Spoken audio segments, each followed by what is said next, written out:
మరొకసారి నన్ను ఈ స్థలానికి ఆహ్వానించినటువంటి దైవజనులు బెన్నిబాబాయి గారికి, పాస్టమ్మ గారికి, మీ అందరికీ కూడా నా హృదయపూర్వకమైనటువంటి వందనాలు తెలియపరుస్తున్నాను. అందరికీ ప్రైజ్ ది లార్డ్. మంచిది ప్రియులారా, ఈ యూత్ అండ్ చిల్డ్రన్ క్రిస్మస్లో దేవుని వాక్యాన్ని షేర్ చేసుకోవడానికి దేవాతి దేవుడు నాకు అనుగ్రహించిన కృపను బట్టి నేను దేవుడిని స్తుతిస్తున్నాను. ఈ సమయంలో యవనస్తులు ఎక్కువ మంది ఉన్నారు కాబట్టి నాకు ఇవ్వబడిన సమయాన్ని నేను సద్వినియోగం చేసుకుంటూ నేను యేసు ప్రభువుని ఎలా నమ్ముకున్నాను ఒక 2-3 విషయాలు చెప్పి నా వాక్య ధ్యానంలోనికి వెళ్తాను. యేసు ప్రభువుని నమ్ముకోవడానికి కారణాలు కూడా చెప్తాను. మా తల్లిదండ్రులకు మేము 2 సంతానము, మా అక్క నేను.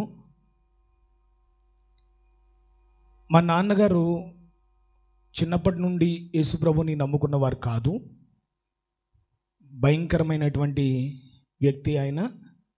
ఆయనకి దొంగతనం, పేకాట తప్ప అన్ని వ్యసనాలు ఉండేవి. యేసుప్రభుని నమ్ముకున్నందుకు మా అమ్మని చాలా ఇబ్బంది పెడుతూ ఉండేవారు. అలాంటి సమయంలో ప్రియులారా, మా మధ్యలో అమ్మమ్మ ఉన్నారు, మార్తమ్మ గారు.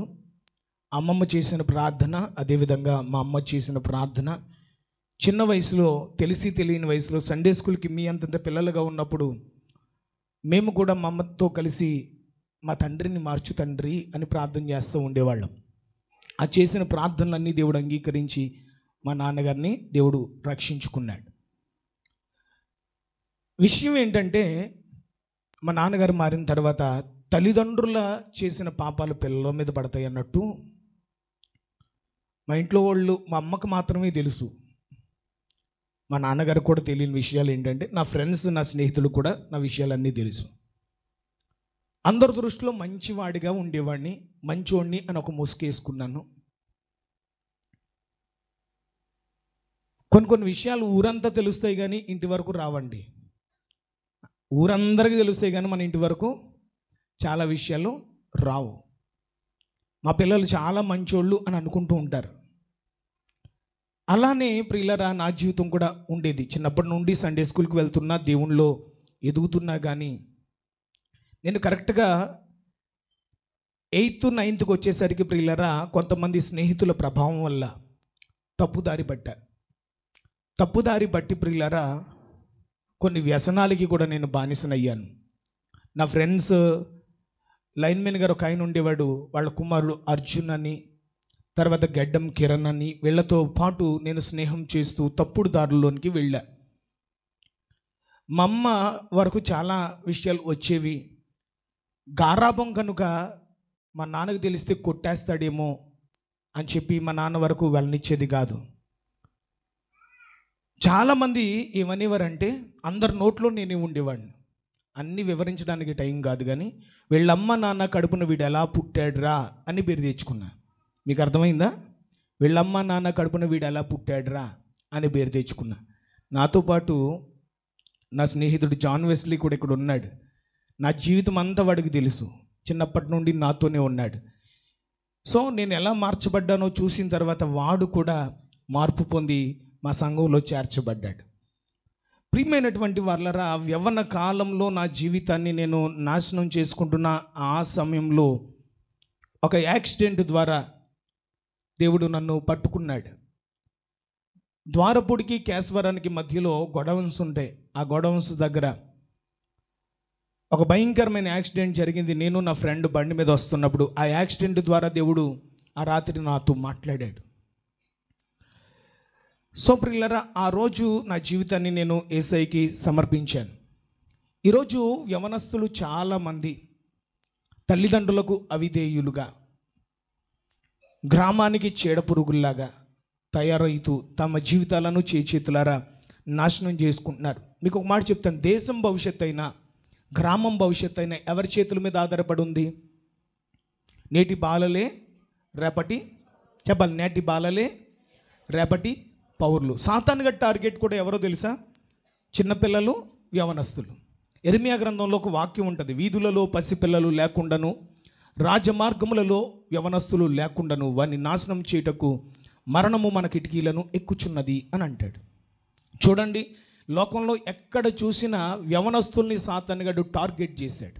మీకు ఒక మాట చెప్పిన, మన జీవితాలు సాతానుగాడి చేతుల్లో పెట్టామంటే గనుక వాడు మన జీవితాన్ని ఒక కీలు బొమ్మలా మార్చి నాశనం వైపు వాడు మనల్ని నడిపిస్తాడు. అదే యేసయ్య చేతుల్లో మన జీవితాలను పెడితే బలవంతుడైన యేసయ్య చేతిలో బాణములుగా దేవుడు మనల్ని మారుస్తాడు. స్తోత్రం చెప్పండి, గట్టిగా స్తోత్రం చెప్పాలి.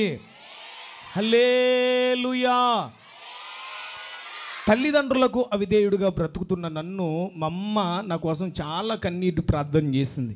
చాలామందికి చెప్తూ ఉండేది, నా కొడుకు కోసం ప్రార్థన చేయండి అంటూ. మా అమ్మ చేసిన ప్రార్థన, మా అమ్మతో ఒక ఛాలెంజ్ చేశాను. నేను గనుక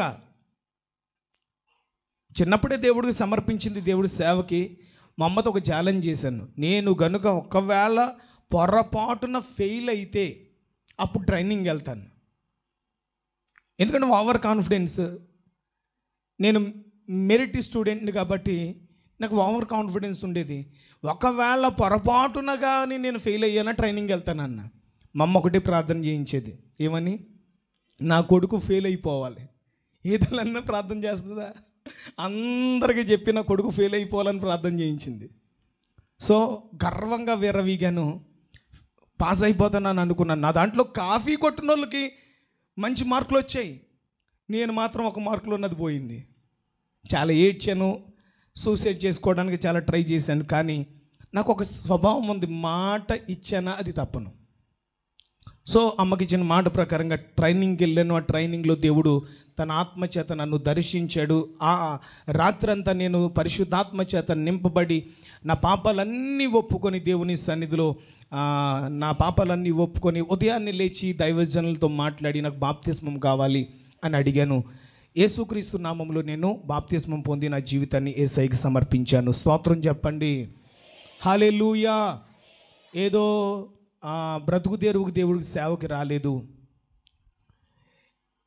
నాకున్న ఆశలన్నీ కోరికలన్నీ చంపుకొని యవ్వన కాలంలో దేవుని పని చేయాలని ఒక తీర్మానంతో, అనేక ఆత్మలు రక్షించాలని తీర్మానంతో దేవుని పరిచర్యలోనికి వచ్చాను. మంచిది ప్రియులారా, ఈ సమయంలో కొద్ది నిమిషాలు దేవుని వాక్యాన్ని మనం ధ్యానం చేసుకుందాం. ఇంకెక్కువ ల్యాగ్ చేయను, కానీ ఒక 20 నిమిషాల్లో నా వాక్యాన్ని ముగించేస్తాను. నేను మిమ్మల్ని అడుగుతున్నాను, నాతో స్ట్రైట్గా సమాధానం చెప్పండి. యేసు ప్రభువు పుట్టింది పశువుల పాకలోనా, సత్రంలోనా? గట్టిగా చెప్పాలి. పశువుల పాకలో పుట్టాడా, సత్రంలో పుట్టాడా? పశువుల పాకలో. ఓకేనా? మనందరికీ మబ్బులు విడిపోతాయి ఇప్పుడు వాక్యంలో నుంచి. మనకు వాక్యమే ఆధారం కాబట్టి. ఎందుకంటే మనం పాటలు చాలా వినేసాం, పశువుల పాకలో ఇలాంటి పాటలు వినేసి పశువుల పాకలోనే పుట్టాడు అంటూ మనం చాలామంది చాలా సంవత్సరాల నుంచి అదే భ్రమలో బ్రతుకుతున్నాం. బైబిల్లో నుండి యేసుక్రీస్తు ప్రభుల వారు పుట్టుక యాంత్రికమైనది కాదు, అది కట్టుకథ కాదు, అది కల్పితం అంతకంటే కాదు. యేసుక్రీస్తు ప్రభుల వారి పుట్టుక దేవుని మహాసంకల్పం. ఏదెను తోటలో ఆది దంపతులైన ఆదాము హవ్వలు పాపం చేసినప్పుడు దేవుడు ఆ ఏదెను తోటలోనే 2 యుద్ధాలు ప్రకటించాడు. మీకు తెలుసా 2 యుద్ధాలు? స్త్రీతో మాట్లాడుతూ అక్కడ అంటాడు, సర్పముతో మాట్లాడుతూ అంటాడు, మరియు నీకును స్త్రీకిని, నీ సంతానమునకును ఆమె సంతానమునకును వైరము కలుగజేసేదను, అది నిన్ను తల మీద కొట్టును, నీవు దాని మడమ పట్టుకొందు అని ఉంటుంది ఆదికాండం 3వ అధ్యాయంలో. 2 యుద్ధాలు ఏంటో తెలుసా? మరియు స్త్రీకిని నీకును, అంటే స్త్రీ అంటే స్త్రీ, ఓకేనా? స్త్రీకిని అపవాదికి ఒక యుద్ధం. నీ సంతానమునకు అంటే స్త్రీ సంతానమునకును, తర్వాత అపవాది సంతానమునకును యుద్ధం అన్నాడు. 2 యుద్ధాలు ఆదికాండంలో 2 యుద్ధాలు దేవుడు ప్రకటిస్తే, ప్రకటన గ్రంథానికి వచ్చేసరికి 2 యుద్ధాలతోనే బైబిల్ ముగించబడుతుంది. దాన్ని గోగు మాగోగుల యుద్ధం, హర్మెగిడ్డోన్ యుద్ధం అని అంటారు. ప్రియులారా, ఇదంతా సాగదీయడానికి టైం కాదు. కానీ ఇప్పుడు మానవుడు పాపం చేయడానికి, మానవులకు మరణం రావడానికి కారకుడు అపవాది. ఆ అపవాది తలను చితక త్రొక్కడానికి పుట్టేవాడు స్త్రీ సంతానమై ఉండాలి. ఎవరై ఉండాలి? మరియు కాలము పరిపూర్ణమైనప్పుడు దేవుడు తన కుమారుని పంపెను. ఆయన స్త్రీ యందు పుట్టి, ఎవరి యందు పుట్టాడు? స్త్రీ సంతానము అని అన్నాడు. మీకు ఒక మాట తెలుసా? యేసుక్రీస్తు ప్రభుల వారి యొక్క బ్లడ్ రాన్ యాట్ అనే శాస్త్రవేత్తకు గల్గొతా కొండ క్రింది భాగంలో తవ్వుతున్నప్పుడు నిబంధన మందసం దొరికింది. ఆ నిబంధన మందసం మీద స్ట్రక్ అయిపోయినటువంటి ఆ బ్లడ్ నైఫ్తో అలా తీసి అది ఇంటర్నేషనల్ ల్యాబ్కు తీసుకొచ్చి, ప్రియులారా, ఆ ల్యాబ్లో DNA టెస్టులు చేయిస్తే మీకు అద్భుతం చెప్పిన, ఆ బ్లడ్ ఇప్పటికీ సజీవంగానే ఉంది. గట్టిగా స్తోత్రం చెప్పండి. శాస్త్రవేత్తలు ఆశ్చర్యపోయారు, శాస్త్రవేత్తలు నివ్వెరపోయారు. ఎవరిది బ్లడ్ అని అడిగితే అది ఎవరిదో కాదు, 2000 సంవత్సరాల క్రితం సర్వ మానవుల పాపాల కొరకు రక్తము చిందించి ప్రాణం పెట్టిన ప్రభువైన యేసయ్య రక్తము. గట్టిగా చప్పట్లు కొడుతూ దేవుని స్తుతించండి. హల్లెలూయా. విచిత్రం ఏంటో చెప్పిన, ఆ బ్లడ్ సెల్స్లో ఓన్లీ తల్లి క్రోమోజోములు మాత్రమే ఉన్నాయి. తల్లి క్రోమోజోములు మాత్రమే ఉన్నాయి, తండ్రి క్రోమోజోములు లేవు. శాస్త్రవేత్తలు ఆశ్చర్యపోయారు. ఈ బ్లడ్ ఎవరిది? ఇది చాలా విచిత్రంగా ఉంది. ఇది శాస్త్రానికి, శాస్త్రవేత్తల జ్ఞానానికి కూడా అంతు చిక్కదని వారు ఆశ్చర్యపోయారు. సో ప్రియులారా, యేసుక్రీస్తు ప్రభులు వారి యొక్క పుట్టుక అనేది కల్పితం కాదు. చరిత్రలో చాలా చారిత్రకమైన ఆధారాలు ఉన్నాయి. ఇకపోతే యేసుక్రీస్తు ప్రభులు వారు ఎక్కడ పుట్టాలి అని దేవుడు సంకల్పించాడంటే బెత్లెహేములో. ఎక్కడ? లూకాసు వార్త 2వ అధ్యాయం 1 నుంచి 7 వచనాలు మీరు చదివితే బెత్లెహేములోనే ఆయన పుట్టాలి. ఎందుకు బెత్లెహేములో పుట్టాలో తెలుసా? బెత్లెహేము దావీదు ఊరు కనుక. బెత్లెహేము ఎవరు ఊరు? అందరూ చెప్పాలి. బెత్లెహేము ఎవరు ఊరు? దావీదు పుట్టింది, దావీదు ఊరు బెత్లెహేము.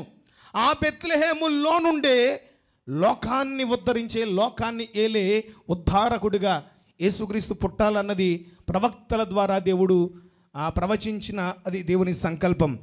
యెషయా గ్రంథం 9వ అధ్యాయం 6-7 వచనాలు ఇందాక ఒక చెల్లమ్మ చదివింది. అక్కడ కూడా బెత్లెహేములో పుట్టడం మాత్రమే కాదు, దావీదు సింహాసనము మీద వారసుడిగా, లేకపోతే దావీదు సింహాసనం మీద చిరకాలము రాజుగా పరిపాలన చేయడానికి దావీదు వంశంలో నుండి పుట్టాలన్నది కూడా అదొక సంకల్పం. ఇకపోతే ప్రియులారా, ఇప్పుడు మీరు అందరూ బైబిల్ తెరవండి. 2వ సమూయేలు గ్రంథము 19వ అధ్యాయము. 2వ సమూయేలు గ్రంథం 19వ అధ్యాయము 31వ వచనం నుండి మనం చదువుకుందాం. 2వ సమూయేలు గ్రంథం 19వ అధ్యాయము 31 నుంచి. ఎవరైనా చదువుతారా? చదవమ్మ, మైక్లో చదవచ్చు. Very good. 2వ సమూయేలు గ్రంథము 19వ అధ్యాయము 31వ వచనం నుంచి. మరియు గిలాదీయుడగు బర్జిల్లయి రోగెలిము నుండి యొర్దాను అద్దరికి వచ్చి రాజుతో కూడా నది దాటెను.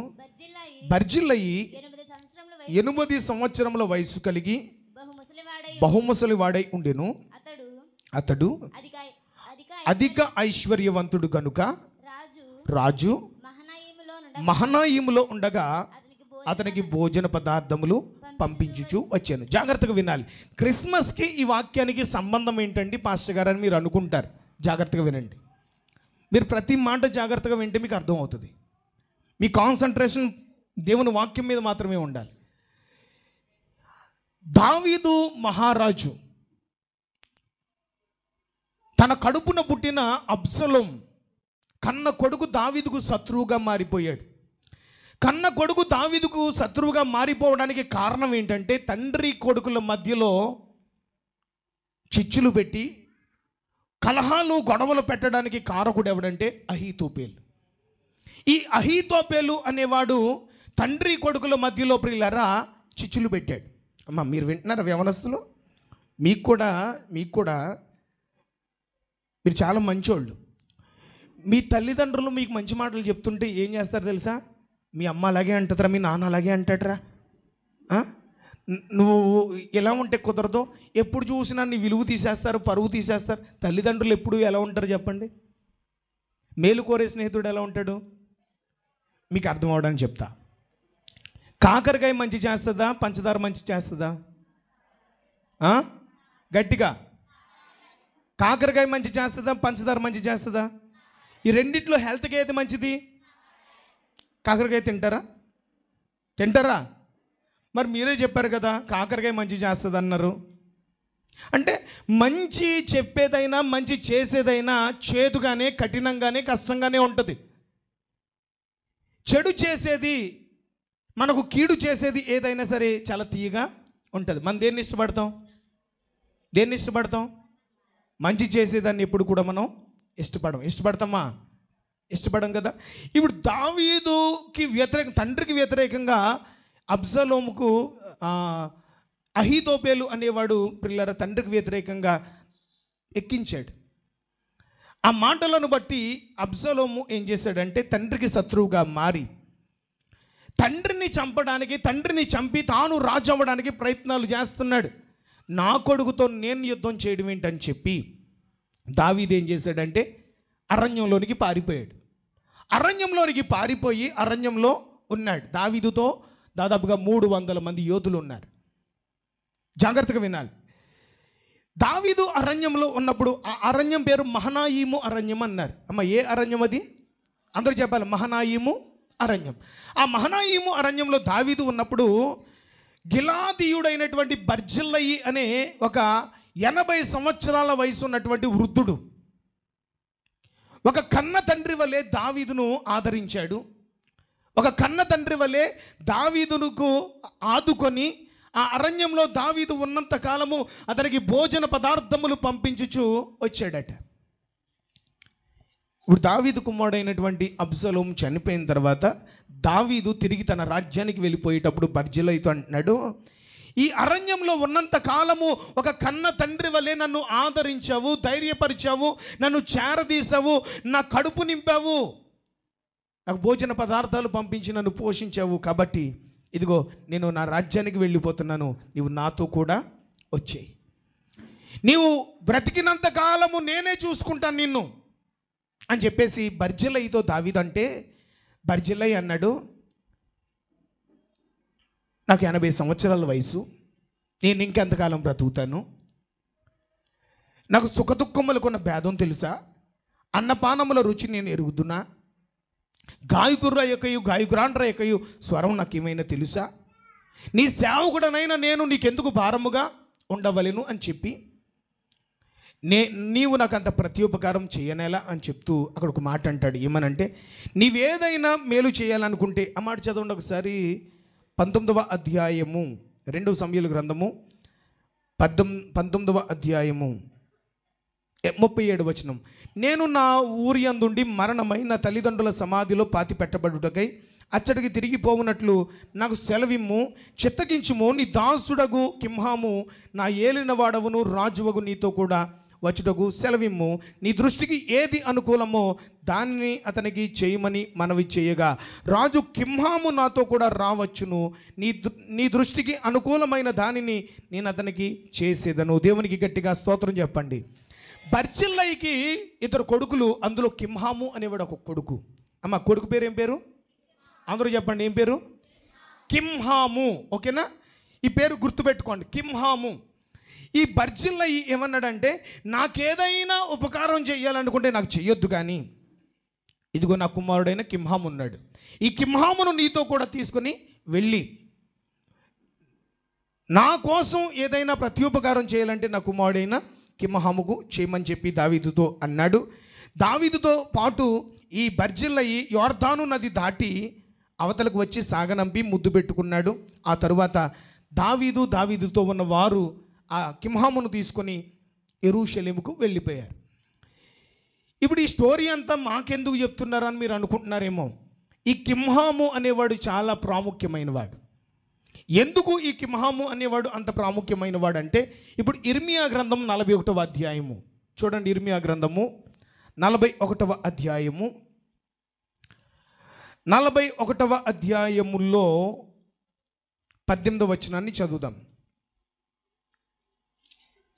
ఇర్మియా గ్రంథము 41వ అధ్యాయం 18వ వచనం. అప్పుడు నెతన్యా కుమారుడైన ఇష్మాయేలు అహీకాము కుమారుడైన గెదల్యాను చంపిన తరువాత కారేహా కుమారుడైన యోహానానును అతనితో కూడా ఉన్న సేనల అధిపతులందరూ మిస్పా దగ్గర నుండి ఇష్మాయేలు యొద్ద నుండి జనశేషమంతటిని అనగా గిబియోను దగ్గర ఇష్మాయేలు కొనిపోయిన యోధులను, స్త్రీలను, పిల్లలను, రాజ పరివారమును మరలా రప్పించిరి. అయితే వారు బబులోను రాజు దేశము మీద అధికారిగా నియమించిన అహీకాము కుమారుడైన గెదల్యాను నెతన్యా కుమారుడైన ఇష్మాయేలు చంపినందున వారు కల్దీలకు భయపడి ఐగుప్తునకు వెళ్ళుదుమనుకొని బెత్లెహేము దగ్గర ఉన్న, ఈ మాట అండర్లైన్ చేసుకోండి, బెత్లెహేము దగ్గర ఉన్న గెరూతు కింహాములో దిగిరి. ఎక్కడ దిగారు? ఈ కింహాము అనే పేరు ఎక్కడో చదివినట్టుందా మీకు? కింహాము అనే పేరు ఎక్కడో చదివినట్టుందా? ఎక్కడ దిగారట? ఇర్మియా గ్రంథంలో ఏంటి సందర్భం అంటే మీరు జాగ్రత్తగా వినాలి. సొలొమోను కుమారుడైనటువంటి రెహబాము పరిపాలన తరువాత, రాజ్యం రెండుగా చీలిపోయిన తర్వాత దేశం మీదకి నెబుకద్నెజర్ రాజు దండెత్తి వచ్చాడు. దండెత్తి వచ్చి యెరూషలేము ప్రాకారములను అగ్నిచేత కాల్చివేసి యూదులను 70 సంవత్సరాలు చెరలోనికి తీసుకెళ్ళిపోయాడు.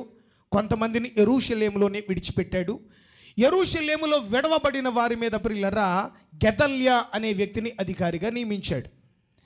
గెదల్యా అనే వ్యక్తిని యెరూషలేములో అధికారిగా నియమించి ఈ బబులోను రాజు ఆయా దేశాల మీద యుద్ధం చేసి ఆ చెరగా తీసుకొచ్చిన వారందరినీ అతడు తన కంట్రోల్లో పెట్టుకున్నాడు. ఇలా ఉంటున్నప్పుడు ప్రియులారా ఏం జరిగింది అని అంటే అక్కడ ఆ గెదల్యా అనే వ్యక్తిని ఇష్మాయేలు అనే వ్యక్తి చంపేశాడు. నెతన్యా కుమారుడైన ఇష్మాయేలు చంపేశాడు. ఈ ఇష్మాయేలు అనే వ్యక్తి ఎప్పుడైతే చంపేశాడో, చంపి నెబుకద్నెజర్ రాజుకు భయపడి, రాజుకు తెలిస్తే రాజు మమ్మల్ని చంపేస్తాడేమో అనుకొని కల్దీయులకు భయపడి ఐగుప్తుకు పారిపోదాం అనుకున్నాడు. కానీ ఐగుప్తుకు పారిపోకుండా అతడు బెత్లెహేము దగ్గర ఉన్న గెరూతు కింహాములో దిగాడు. ఎక్కడ దిగాడట? అది ఎక్కడుంది? బెత్లెహేము దగ్గర. అమ్మ ఎక్కడుంది అది? బెత్లెహేము దగ్గర. ఓకేనా? ఈ బర్జిల్లయి కుమారుడైనటువంటి కింహామును దావీదు తీసుకొచ్చిన తర్వాత రాజుల మొదటి గ్రంథం 2వ అధ్యాయంలో దావీదు వృద్ధాప్యానికి వచ్చేసరికి తన కుమారుడైన సొలొమోను రాజుగా పట్టాభిషేకం చేసిన తర్వాత దావీదు రాజు ఏమన్నాడంటే, లోకులందరూ పోవలసిన మార్గంలో నేను పోతున్నాను అని చెప్పుకుంటూ వస్తాడు.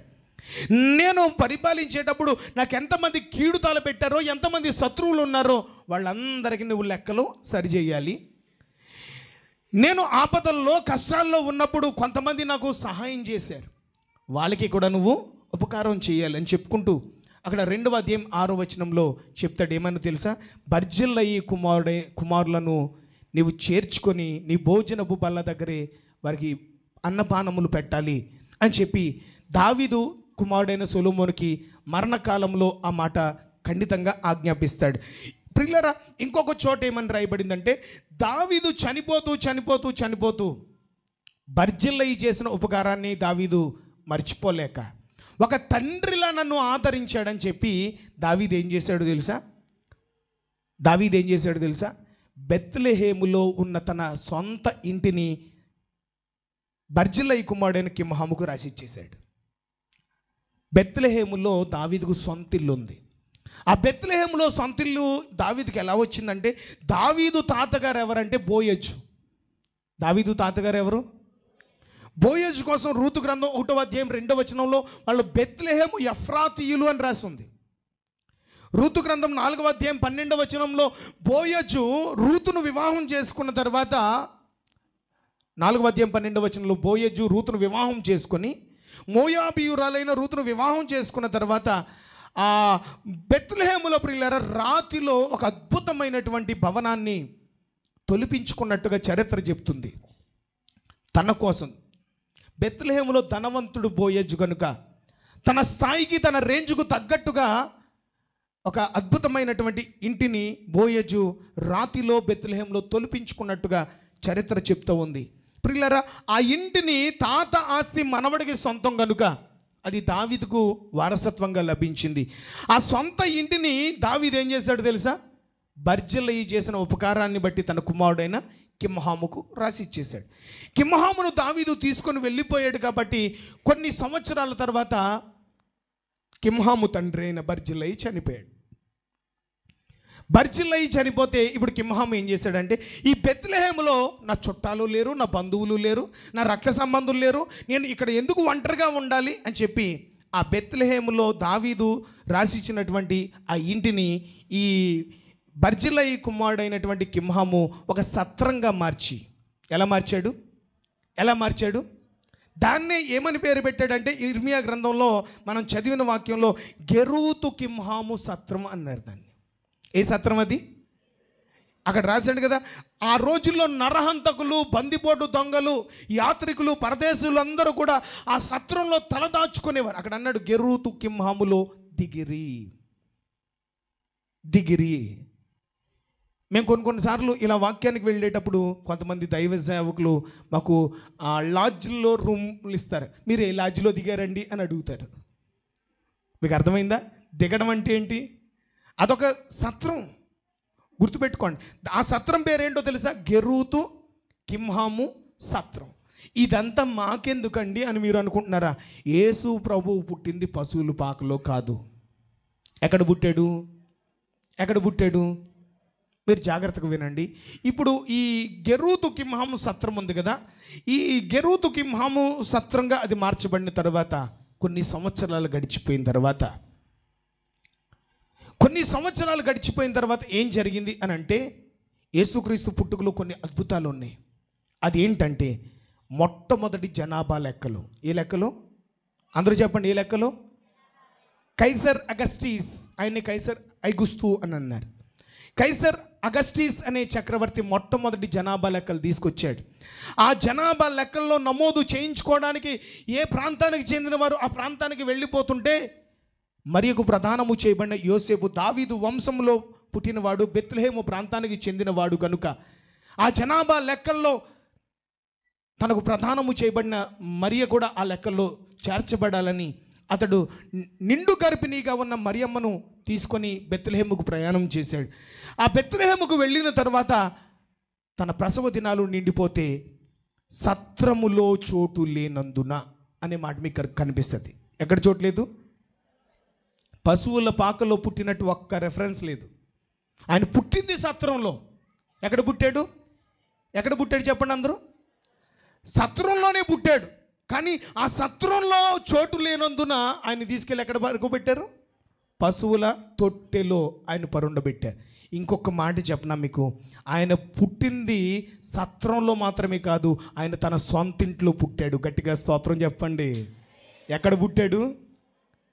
యేసయ్య సొంతింట్లో పుట్టాడు. మీకు తెలుసా? యేసయ్య పుట్టింది తన సొంతింట్లో పుట్టాడు. అదేంటి? ఆ సత్రం ఎవరో చెప్పండి? ఆ సత్రపు యజమాని ఎవరో చెప్పండి? బోయజు నుంచి దావీదుకు అది వారసత్వంగా లభిస్తే, ఆ దావీదు నుంచి యేసుక్రీస్తుకు అది వారసత్వంగా లభించింది. మీరు గుర్తుపెట్టుకోండి. ఇప్పుడు తాత ఆస్తి మనవడికి సొంతం కాబట్టి ఇప్పుడు ఆ సత్రపు యజమాని ఎవరో తెలుసా? ప్రభు అయిన యేసుక్రీస్తే. దేవునికి స్తోత్రం చెప్పరే, గట్టిగా చెప్పాలి. యేసయ్య పుట్టింది ఆయన సొంతింట్లోనే పుట్టాడు. ఎంత దిక్కుమాలినోడైనా, ఎంత గతిలేనోడైనా చివరికి గవర్నమెంట్ హాస్పిటల్లోనైనా పుడుతుంటే యేసయ్య అంత దిక్కులేనోడా?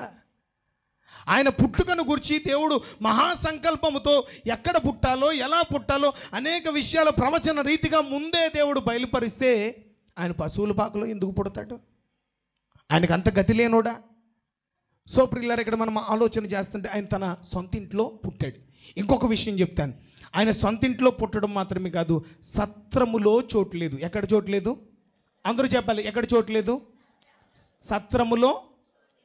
ఈ రోజుకి కూడా ప్రతి సంవత్సరం మనం క్రిస్మస్ సెలబ్రేట్ చేసుకుంటున్నామా చేసుకోవట్లేదా? చెప్పండి రా. క్రిస్మస్ సెలబ్రేట్ చేసుకుంటున్నాం. హ్యాపీ క్రిస్మస్ అంటే మెర్రీ క్రిస్మస్ అంటున్నాం. Very good. డాన్సులు వేస్తున్నాం, కేకులు కట్ చేస్తున్నాం, క్యాండిల్స్ వర్షిప్ చేస్తున్నాం, అన్నీ బాగానే చేస్తున్నాం. కానీ మన హృదయం అనే సత్రంలో యేసయ్యకి చోటిస్తున్నామా? చెప్పండి. ఇక్కడ బాప్తిస్మం పొందిన వాళ్ళు ఎంతమంది ఉన్నారు? బాప్తిస్మం పొందిన వాళ్ళు ఎంతమంది ఉన్నారు? దింపేయండి. ఇప్పుడు బాప్తిస్మం పొందలేని వాళ్ళు ఎంతమంది ఉన్నారు? సగం చేతులు ఎత్తకండి, ఫుల్గా ఎత్తండి. అయ్యో, ఇంతమంది ఉన్నారా? ఇంతమంది ఉన్నారా? డాన్స్లు వేస్తున్నారు, మీరు చక్కగా పరిచర్య చేస్తున్నారు, దైవ సేవకులకు మీరు ఎంతో సపోర్ట్గా ఉంటున్నారు. ఇంత చేస్తూ నీ హృదయం అనే సత్రంలో యేసయ్యకు చోటు లేకపోతే ఎలా తమ్ముడు, ఎలా చెల్లెమ్మ? ఆలోచించు. మీకు ఒక మాట చెప్పిన, కోవిడ్ వచ్చిన దగ్గర నుంచి మనిషి ప్రాణానికి గ్యారంటీ వారంటీ లేదండి. మనిషి గుండె ఎప్పుడు ఏ క్షణాన్ని ఆగిపోతుందో మనకు తెలీదు. నిజమైన క్రిస్మస్ ఏంటో తెలుసా? ఒక పాపి తన బ్రతుకు మార్చుకొని నమ్మి బాప్తిస్మం పొందితేనే నిజమైన క్రిస్మస్. దేవునికి స్తోత్రం చెప్పండి. ఈ క్రిస్మస్ పేరు చెప్పైనా మీరేం చేయాలి? నిజమైన క్రిస్మస్ ఆనందం మీరు అనుభవించాలంటే మీరు యేసుక్రీస్తును చిన్నప్పటి నుంచి సండే స్కూల్కి వస్తున్నారు, వాక్యాలు చదువుతున్నారు, మీకు చెప్పాల్సిన పని లేదు. మరి మీకు ఏం అడ్డొచ్చిందో నాకు తెలియట్లేదు. ఉద్యోగం వచ్చాక తీసుకుంటావా, లేకపోతే పెళ్ళికి తీసుకుంటావా? పెళ్ళికి ఉద్యోగం వచ్చినప్పుడు కాదు తీసుకోవాల్సింది బాప్తిసం. నీకు ఎప్పుడు మారు మనసు వచ్చిందో అప్పుడే తీసుకోవాలి. ప్రియులారా, ఈ రాత్రికాల సమయంలో ఈ విషయాలు మనం ఆలోచన చేస్తున్నప్పుడు ఇంకొక విషయం మీకు చెప్తాను. ఆ విషయం ఏంటంటే, యేసు ప్రభు పుట్టింది తన సొంత ఇంట్లో అని చెప్పాను కదా. ఇప్పుడు ఇంకొక విషయం చెప్తాను. ఆ విషయం ఏంటంటే, దాన్ని జకరియా ఎలిజబెత్ థియరీ అని అంటారు. అమ్మ, దాన్ని ఏమంటారు? Zacharia Elizabeth theory. మీకు ఒక మాట చెప్తాను. యేసు ప్రభు ఎప్పుడు పుట్టాడో బైబిల్లో డేట్ ఉంది. తెలుసా మీకు ఆ విషయం?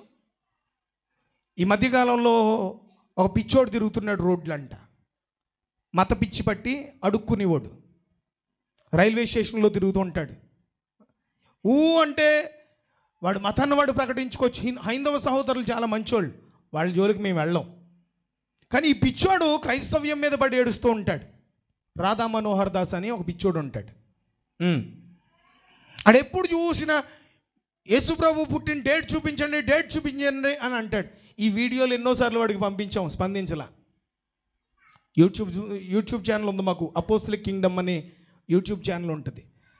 ఆ ఛానల్ ద్వారా వాడికి ఎన్నోసార్లు పంపించాం వీడియోస్, స్పందించలే. ఎందుకంటే ₹1,00,000 ఆఫర్ చేశాడండి పాస్టర్ గారు. పుట్టిన డేట్ చూపిస్తే ₹1,00,000 ఇస్తానన్నాడు. ఆడికే డబ్బులు లేవు, అడుక్కుంటాడు. ఆడెక్కడ తెచ్చిస్తాడు ₹1,00,000 చెప్పండి? ఆడే అడుక్కునేవాడు. జకరియా ఎలిజబెత్ అనే బిబ్లికల్ థియరీ ఒకటి ఉంది. ఆ థియరీ ప్రకారంగా 3rd సెంచరీలో 3వ శతాబ్దంలో సెక్స్టస్ జూలియస్ ఆఫ్రికానస్ అనే ఒక ఆ వ్యక్తి ఈ ప్రతిపాదన తీసుకొచ్చాడు. ఏంటి ఆ ప్రతిపాదన అంటే, బాప్తిస్మం ఇచ్చి యోహానుకు యేసుక్రీస్తుకు ఎంత ఏజ్ డిఫరెన్స్ చెప్పండి? బాప్తిస్మం ఇచ్చి యోహానుకి ప్రభు అయిన యేసుక్రీస్తుకు ఏజ్ డిఫరెన్స్ ఎంత చెప్పండి రా? 6 నెలల డిఫరెన్స్. 6 నెలల ముందు బాప్తిస్మం ఇచ్చి యోహాను పుట్టాడు. రోమన్ కథోలిక్ వారికి ప్రతి సంవత్సరం బాప్తిస్మం ఇచ్చి యోహాను బర్త్డే సెలబ్రేట్ చేస్తున్నారు. ఆ డేట్ వాళ్ళకు తెలుసు. ప్రియులారా, ఈ విషయాన్ని మీరు జాగ్రత్తగా ఆలోచన చేస్తుంటే, బాప్తిస్మం ఇచ్చి యోహాను తల్లిదండ్రులు జకరియా ఎలిజబెత్ వారు యాజకులు. ఈ యాజకులు యాజక ధర్మం నిర్వహించేవాడు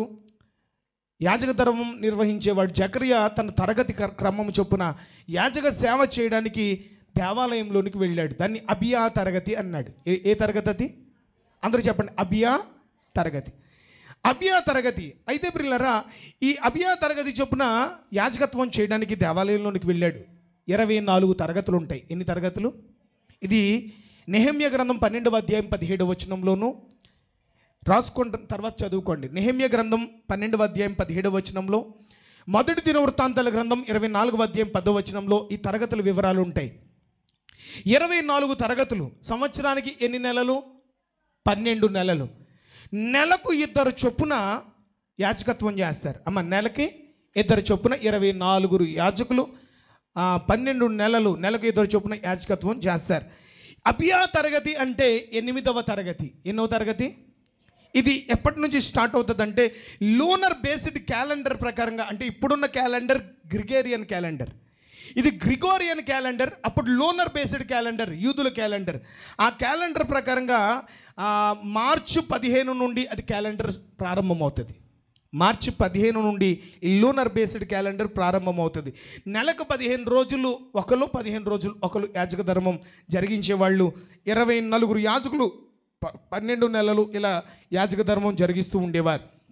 ఈ లోనర్ బేస్డ్ క్యాలెండర్ ప్రకారంగా ఈ అబియా తరగతి అనేది జూలై 1 నుండి 15వ తారీఖు వరకు జకరియా దేవాలయంలోనికి వెళ్ళి యాజకత్వం జరిగించాడని బైబిల్లో వ్రాయబడిన చరిత్ర ఆధారాలు అవి. ప్రియులారా, ఇప్పుడు ఇకపోతే రోమా గవర్నమెంట్ క్రైస్తవ్యాన్ని చాలా అణిచివేసింది. మనందరికీ తెలుసు, రోమా ప్రభుత్వంలో ఓచ కోత కోసారు. నీరో అనే చక్రవర్తి కానివ్వండి, టైటస్, హిట్లర్, వీళ్ళందరూ చాలా భయంకరంగా క్రైస్తవ్యాన్ని ఓచ కోత కోసారు. అదే రోమా గవర్నమెంట్లోంచి దేవుడు ఎవరిని ఎన్నుకున్నాడు తెలుసా? కాన్స్టాంటినోబెల్ అనే చక్రవర్తిని దేవుడు పట్టుకున్నాడు. ఆ కాన్స్టాంటినోబెల్ చక్రవర్తి క్రైస్తవునిగా కన్వర్ట్ అయిన తర్వాత అతడు ఒక అన్వేషణ ప్రారంభించాడు. యేసు ప్రభు ఎప్పుడు పుట్టాడు అని ఒక పిల్లరా పెద్ద మీటింగ్ ఏర్పాటు చేసి ఆ సభలో ఏం చేశాడంటే కొంతమంది శాస్త్రవేత్తలను, కొంతమంది కాలజ్ఞానులను, కొంతమంది ప్రముఖులను సమకూర్చాడు. దాదాపుగా 300 మందిని సమకూర్చి ఈ కాన్స్టాంటినోబెల్ చక్రవర్తి యేసుక్రీస్తు ఎప్పుడు పుట్టాడని ఆ కైసర్ అగస్టిస్ రాసిన జనాభా లెక్కలన్నీ తవ్వి బయటకు తీస్తే ప్రిల్లరా, అందులో డినేసస్ ఎక్స్యూజియస్ అనే శాస్త్రవేత్త యేసుక్రీస్తు పుట్టుక ఒక చరిత్ర అని చెప్పి ఆయన పుట్టుకతో కాలం 2గా చీలిపోయింది. ఆయన ఒక శక పురుషుడు, క్రీస్తు శకం క్రీస్తు పూర్వం అంటూ ఆయన ఒక శక పురుషుడు, ఆయన పుట్టుకతో కాలం 2గా చీలిపోయిందంటూ ఆయన ఒక క్యాలెండర్ నిర్మాణం ప్రారంభించాడు. అదే ఈరోజు మనం వాడుతున్న గ్రిగోరియన్ క్యాలెండర్. అది డినేసస్ ఎక్స్యూజియస్ అనే శాస్త్రవేత్త తీసుకొచ్చాడు. ఈ క్యాలెండర్ గురించి నేను ఎందుకు చెప్తున్నానంటే, ఆ క్యాలెండర్ నిర్మించేటప్పుడు కాన్స్టాంటినోబెల్ చక్రవర్తి అక్కడ ఉన్న కొంతమంది వాళ్ళంతా ఏకమై నెలలకు పేర్లు పెట్టారు. మార్చ్ అనేది ఒక గ్రహం పేరు, జూలై అనేది జూలియస్ సీజర్ అనే రాజు పేరు. ఇలా గ్రహాల పేర్లు, రాజుల పేర్లు, దేవతల పేర్లు పెట్టుకుంటూ వస్తే ఇప్పుడు ఈ క్యాలెండర్ నిర్మాణంలో ప్రముఖ పాత్ర వహించినటువంటి డినేసస్ ఎక్స్యూజెస్ అనే శాస్త్రవేత్త చివరి 4 నెలలకి నేను పేర్లు పెడతానన్నాడు. చివరి 4 నెలల పేర్లు చెప్పండి పిల్లలు. చివరి 4 నెలలు సెప్టెంబర్, గట్టిగా సెప్టెంబర్, అక్టోబర్, నవంబర్. సెప్టెంబర్ మనకి ఎన్నో నెల? సెప్టెంబర్ ఎన్నో నెలరా? చెప్పాలి, గట్టిగా చెప్పాలి. ఆడెవడో బ్రిలియంట్ ఉన్నాడు ఇక్కడ, మామూలుడు కాదాడు, చాలా తెలివైనడు. 9వ నెల అన్నాడు. 7వ నెల అంటున్నారు ఆడపిల్లలు. మంచి పోటీగా ఉన్నారా మీరు. సో సెప్టెంబర్ మనకి ఎన్నో నెల? 9వ నెల. అక్టోబర్ 10వ నెల. నవంబర్ 11వ నెల. డిసెంబర్ 12వ నెల. ఓకేనా? సెప్టెంబర్, అక్టోబర్, నవంబర్, డిసెంబర్ అని ఈ డినేసస్ ఎక్స్యూజెస్ అని శాస్త్రవేత్త ఆ 4 నెలలకు పేర్లు పెట్టాడు. అలా పెట్టడానికి కారణం ఏంటంటే, సెప్టెంబర్ మనకు 9వ నెలే, కానీ 9వ నెలకి 7 అని పేరు పెట్టాడు. 9వ నెలకి ఏమని పేరు పెట్టాడు? 9వ నెలకి 7 అని పేరు పెట్టాడు. తర్వాత 10వ నెలకు 8 అని పేరు పెట్టాడు. 11వ నెలకి 9 అని పేరు పెట్టాడు. 12వ నెలకి 10 అని పేరు పెట్టాడు. అలా ఎలా పెట్టాడు అని మీరు అనుకుంటున్నారా? సప్త అంటే ఎంత? సప్తమి అంటారు 7 సప్త అంటే, ఓకేనా? సప్త. అష్ట అంటే ఎంత? ఎప్పుడైనా అష్టచమ్మాలు ఆడారా? అష్ట అంటే ఎంత? 10వ నెలకి అష్ట అంటే అక్టోబర్ అంటే అష్ట 8 అని పేరు పెట్టాడు. ఓకేనా? నవ అంటే ఎంత? నవంబర్, నవ 9. 11వ నెలకి 9 అని పేరు పెట్టాడు. డిస్నీ హిందీలో 10 అంటారు. 10 అంటే ఎంత? 10. ఓకేనా? ఇప్పుడు యేసు ప్రభు కరెక్ట్గా మరియమ్మ తల్లికి 6వ నెల దొర్లి 7వ నెల వచ్చిందని 9వ నెలకి 7 సెప్టెంబర్ అని పేరు పెట్టాడు. తర్వాత 7వ నెల దొర్లి 8వ నెల వచ్చేసరికి మనకు 10వ నెల, కానీ అక్టోబర్ నెలకి 8 అని పేరు పెట్టాడు. ఎందుకంటే మరియమ్మకి 8వ నెల వచ్చింది. 8వ నెల దొర్లి 9వ నెలలోనికి వచ్చేసరికి మనకి 11వ నెల, దానికి 9వ నెల అని నవంబర్ అని పేరు పెట్టాడు. మనకి 12వ నెల, కానీ మరియమ్మకి 9 నెలల్లో దొర్లి 10వ నెలలో అడుగుపెట్టిందని చెప్పి 10 డిసెంబర్ 10 అని పేరు పెట్టాడు. యేసు ప్రభు కరెక్ట్గా ఎగ్జాక్ట్గా డిసెంబర్ 25వ తేదీన పుట్టాడు. ఎన్నో తేదీన పుట్టాడు? డిసెంబర్ 25వ తేదీన. ఎవరో క్రైస్తవులందరూ ఏకమైపోయి 25ను ఫిక్స్ చేశారని మీరు అనుకుంటున్నారా? బైబిల్లో డేట్ ఉంది. బైబిల్లో ఏముంది? డిసెంబర్ 25వ తేదీన యేసయ్య పుట్టినట్టు డేట్ ఉంది. మీకు చూపిస్తాను. లూకాసు సువార్త 2వ అధ్యాయము 21వ వచనం చదవండి. లూకాసు సువార్త 2వ అధ్యాయం 21వ వచనం చదవండి. ఆ శిశువునకు సున్నతి చేయవలసిన 8వ దినము వచ్చినప్పుడు గర్భమందు ఆయన పడక మునుపు దేవదూత చేత పెట్టబడిన యేసు అను పేరు వారు ఆయనకి పెట్టిరి. దేవునికి గట్టిగా స్తోత్రం చెప్పండి. చేతులు పైకెత్తి గట్టిగా చెప్తారా? హల్లెలూయా. ఆ వాక్యంలో డేట్ ఏముందని అనుకుంటున్నారా? యేసయ్య పుట్టిన తర్వాత సున్నతి చేయడానికి యూదుల ధర్మశాస్త్ర ప్రకారముగా, వాళ్ళ ధర్మం ప్రకారంగా 8వ దినాన్న దేవాలయానికి తీసుకెళ్ళి సున్నతి చేశారు. ఆయనకి సున్నతి చేసి యేసు అని పేరు పెట్టారు. ఎన్నో దినాన్న? అందరూ చెప్పండి, ఎన్నో దినాన్న? యేసయ్యను దేవాలయానికి ఎన్నో దినాన్ని తీసుకెళ్లారు? యేసయ్యకి సున్నతి ఎన్నో దినాన్న చేశారు? 8వ దినాన్ని. యేసు అని పేరు ఎన్నో దినాన్ని పెట్టారు? 8వ దినం. ఓకేనా? 8వ దినం. ఇప్పుడు ఇలా ఫింగర్స్ పట్టుకోండి. డిసెంబర్ 25, డిసెంబర్ 26, డిసెంబర్ 27, లెక్క పెట్టండి. డిసెంబర్ 29, డిసెంబర్ 30, డిసెంబర్ 31, జనవరి 1. జనవరి 1కి ఎన్ని రోజులైంది? ఎగ్జాక్ట్గా 8 రోజులు. లెక్క పెట్టుకోండి. అసలు పాత క్యాలెండర్ ప్రకారంగా ఉగాదికి వచ్చే మార్చే నూతన సంవత్సరం. ఎవరినైనా అడగండి. హిందువులు కూడా ఎప్పుడు సెలబ్రేట్ చేసుకుంటారు? సంవత్సరాది హిందువులకి ఎప్పుడు? ఉగాది. మరి ఈ జనవరి 1 అన్ని మతాలు, అన్ని కులాలు సెలబ్రేట్ చేసుకున్న హ్యాపీ న్యూ ఇయర్ అంటే హ్యాపీ న్యూ ఇయర్. చదువు రాకపోయినా, ఇంగ్లీష్ మీడియం కాకపోయినా హ్యాపీ న్యూ ఇయర్ అంటున్నారు. ఎందుకు? అసలు ఈ హ్యాపీ న్యూ ఇయర్ ఎలా వచ్చింది? ఈ నూతన సంవత్సరం ఎలా వచ్చింది? నూతన సంవత్సరం పండగ అది వాగ్దానాల పండగ అని అనుకుంటున్నాం మనం. కాదు. అది ఏ పండగ తెలుసా? యేసయ్యకు నామకరణం చేయబడిన రోజు. గట్టిగా చప్పట్లు కొడుతూ దేవుని స్తుతించండి. మీకు అర్థమైందా? డేట్ చూడండి బైబిల్లో. డిసెంబర్ 25వ తేదీ యేసయ్య పుట్టాడు.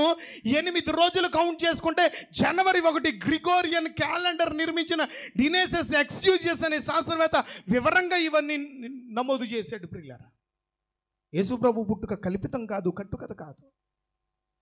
ఇప్పుడు యేసయ్య పుట్టాడు, ఇవన్నీ మనకు తెలుసు. యేసయ్య ఎందుకు పుట్టాడు చెప్పండి? పిల్లలు చెప్పండి, యేసయ్య ఎందుకు పుట్టాడు? ఎవరి కోసం పుట్టాడు? బ్లెస్సి చెప్పు, ఎవరి కోసం పుట్టాడు చెప్పండి? మన కోసమేనా? ఏం తెచ్చాడు చెప్పండి? యేసయ్య పుట్టడం వల్ల మనకేమొచ్చింది చెప్పాలి? రక్షణ అని చెప్తున్నారు. వీళ్ళు రక్షణ పొందారా? రక్షణ అని చెప్తున్నారు, కానీ రక్షణ పొందారా? మా మీద ఉన్న ఏంటండి బాబు మీ కళ్ళు అనుకుంటున్నారా? రక్షణ పొందితే నీ ఉద్యోగం విషయంలో దేవుడు అద్భుతం చేస్తాడు. నీ వివాహ విషయంలో దేవుడు అద్భుతం చేస్తాడు. మీకు ఒక మాట చెప్పిన, దేవుడు కార్యం చేయడానికి దేవుడికి మనకి మధ్యలో ఏదో ఒకటి అడ్డుగా ఉంటుంది. ఆ అడ్డు ఏంటో తెలుసా? నువ్వు రక్షణ పొందకుండా ఉండడమే. ఆ అడ్డు తొలగిపోతే దేవుడు నువ్వు అడిగిన దానికంటే, ఊహించిన దానికంటే అత్యధికమైన కార్యం నీ జీవితంలో జరిగిస్తాడు. యేసయ్య ఎందుకు పుట్టాడో, ఎవరి కోసం పుట్టాడో, ఆయన పుట్టుక ద్వారా మనకి ఏమొచ్చిందో అన్నీ బాగా తెలుసు. కానీ ఎందుకు దేవుడిచ్చిన ఈ విలువైన రక్షణ భాగ్యాన్ని మనం నెగ్లెక్ట్ చేస్తున్నాం? ఈ రాత్రికాల సమయంలో ఒకే ఒక మాట చెప్తాను. బాప్తిసం పొందడానికి ఎంత ఏజ్ ఉండాలంటే 12 సంవత్సరాలు దాటితే బాప్తిసం పొందేయాలి. అదేంటండి మాస్టర్ గారు అంటారా? చిన్నపిల్ల అండి బాబు, చిన్నపిల్లోడు అంటే ఇంకా చిన్నపిల్ల కాదమ్మా. ఆల్రెడీ ఫోను ఇలా స్క్రోల్ చేయడం, నీకంటే బాగా ఆపరేట్ చేయడం వచ్చేవాడికి, నీ పిల్లలకి నీకంటే బాగా ఫోన్ ఆపరేట్ చేయడం వచ్చు. నీకంటే పాపం ఏంటో తెలుసు, వాళ్ళకి అన్నీ తెలుసు. ఒకప్పుడు ఏమీ తెలిసేవి కదా, ఇప్పుడు పిల్లలకి అన్నీ తెలుసు. బాల్యం నుంచి మా జీవితాలు నాశనం అయిపోయినట్టుగా మన పిల్లల జీవితాలు నాశనం అవ్వకూడదని ఈ మాటలు చెప్తున్నాను. నా మాటలు నేను ముగించేస్తున్నాను. కొంచెం ఎక్కువ టైం తీసుకున్నా కానీ నన్ను క్షమించండి. పిల్లరా, ఈ యూత్ అండ్ చిల్డ్రన్ క్రిస్మస్లో దేవాతి దేవుడు మనకు ఒక అద్భుతమైన విషయాన్ని తెలియజేస్తున్నాడు. యేసయ్య పుట్టింది తన సొంత ఇంట్లో పుట్టాడు. ఎక్కడ పుట్టాడు? పశువుల పాకలో ఆయన పుట్టలేదు. కానీ ఆయన సొంత ఇంట్లో పుట్టిన ఆ సొంత ఇంటిని ఎవరికి? ప్రజలందరికీ ఇచ్చేసి ఆయన పశువుల పాకలోనికి వెళ్ళిపోయాడు. రెండవది, యేసయ్య ఎప్పుడు పుట్టాడు? ఎప్పుడు పుట్టాడు? డిసెంబర్ 25న పుడితే డిసెంబర్ నెలంతా ఎందుకు పండగ చేస్తున్నారండి అని అనుకుంటారా? ప్రపంచంలో పెద్ద పండగ అని పేరు పెట్టుకుంటే పెద్ద పండగ కాదు, కానీ నెలంతా చేసే పెద్ద పండగ ఏదైనా ఉందంటే ఒక దేశానికి పరిమితం కాదు మన పండగ. జిందగీ అంతా ప్రపంచమంతా చేసుకునే పండగ, ఏకైక పండగ క్రిస్మస్ పండగ. స్తోత్రం చెప్పండి, హల్లెలూయా. ప్రపంచమంతటి చేత ఆరాధించబడుతున్న దేవుడు యేసుక్రీస్తు ప్రభులు వారు. అలాంటి గొప్ప దేవుణ్ణి మనం కలిగి ఉన్నాం. కాబట్టి ప్రియులరా, ఈ రాత్రికాల సమయంలో యవ్వన తమ్ముళ్లకు, యవ్వన చెల్లెమ్మలకు దైవ సేవకుడిగా నేను చెప్తున్న మాట ఏంటంటే, మీలో చాలామంది అన్నీ బాగానే చేస్తున్నారు, కానీ నీకు మొహమాటం ఉంది, సిగ్గు. లోకంలో ఎక్కడా సిగ్గు ఉండదు. ఉంటుందా? లోకంలో ఎక్కడ సిగరెట్ కాల్చడానికి సిగ్గు ఉండదు, మందు తాగడానికి సిగ్గు ఉండదు, డ్యాన్స్ చేయడానికి సిగ్గు ఉండదు, నడి రోడ్డు మీద కూర్చొని ఒక సెంటర్లో ఫ్రీ ఫైర్ ఆడడానికి కూడా సిగ్గు ఉండదు. ఆడపిల్లలైన మగపిల్లలైన. కానీ దేవుని పరిచర్య దగ్గరకు వచ్చేసరికి పాట పాడమంటే, డాన్స్ వేయమంటే అన్నట్లకి వెనకబడిపోతుంది. నేను ఒక మాట చెప్తాను, మల్లంపూడి గ్రామ భవిష్యత్తు ఎవరి చేతిలో ఉందంటే యవ్వన పిల్లల చేతుల్లోనూ చిన్నపిల్లల చేతిలో ఉంది. యవ్వనస్తుల్లో నుంచి ఒక ఉద్యమం రగులుకోవాలి. మీరందరూ ఐకమత్యంగా ఉండండి. మంచి దైవజనులు ఆయన యవ్వన కాలంలో దేవుని భారమైన పరిచర్యను కొనసాగిస్తూ ఉన్నారు. అలాంటి దైవజనులు దేవుడు ఆశీర్వదించబడిన అభిషక్తులైన దైవజనులు దేవుడు మీకు ఇచ్చాడు. ఈరోజు ఇదిగో ఈ యవ్వన కాలంలో ఈ స్థితిలో నేను ఉన్నానంటే మా అమ్మ చేసిన ప్రార్థన. ఈ గ్రామంలోనే మా ఆంటీ, మా చిన్నమ్మ వాళ్ళు ఉన్నారు, ఇండ్రి వెంకన్న గారు, బేబమ్మ, వీళ్ళు మా సొంత చిన్నమ్మ వాళ్ళే.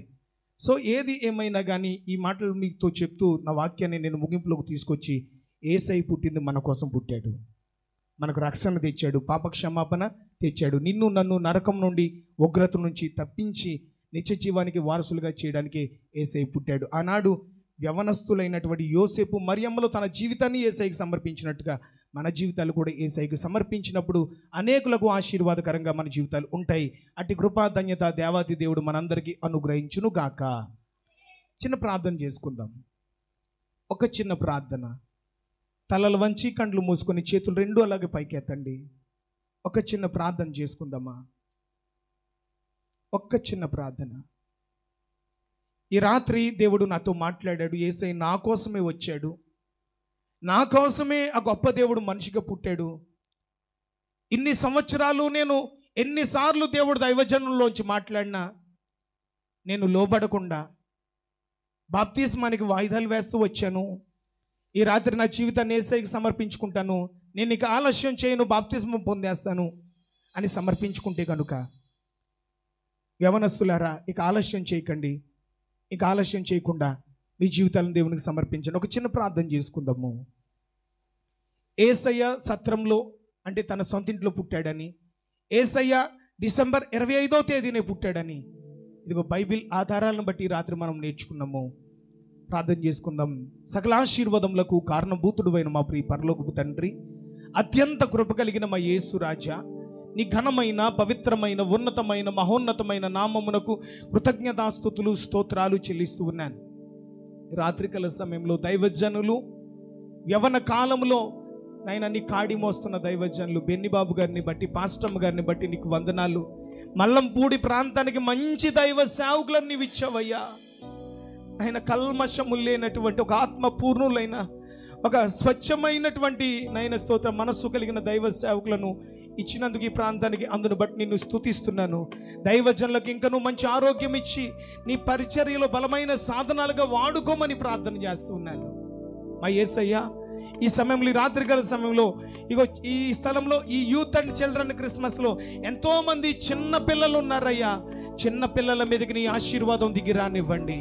యేసుక్రీస్తు నామములో చిన్న పిల్లల మీదకి నీ కృప దిగి వచ్చును గాక. చిన్న పిల్లల మీద ఏలుబడి చేసే సకల విధ కీడు శాపములు కొట్టివేయబడును గాక. యవ్వన బిడ్డల కొరకు ప్రార్థన చేస్తున్నాను. యవ్వన కాలమున కాడి మోయిట నరునికి మేలు అని నీ లేఖనం సెలవిస్తూ ఉంది. యవ్వనస్తులు జీవితాలు అపవాది చేతుల్లో కీలు బొమ్మల్లా మారకుండా అపవాది చేతుల్లో నుండి వారిని విడిపించి బలవంతుడైన యేసయ్య నీ చేతుల్లో బాణములుగా వారు మార్చబడుదురుగాక. యవ్వన బిడ్డలందరినీ బలపరచండి. మల్లంపూడు పట్టణంలో ఇదిగో దైవజనులు బెన్ని బాబు గారి సంఘంలో నుంచి యవన తరంగాన్ని లేవనెత్తండి. యవన బిడ్డల్లో గొప్ప ఉజ్జీవాన్ని రగిలించండి.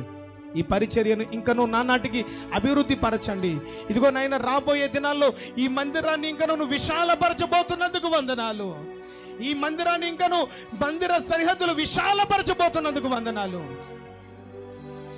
సంఘాన్ని నానాటికి అభివృద్ధి పరచండి. విన్న వాక్యాన్ని ప్రతి ఒక్కరి హృదయంలో భద్రపరచుకొని వాక్యానుసారంగా నడుచుకోవడానికి కృప అనుగ్రహించమని యేసయ్య నామములో అడిగి వేడుకొంచున్నాం తండ్రి.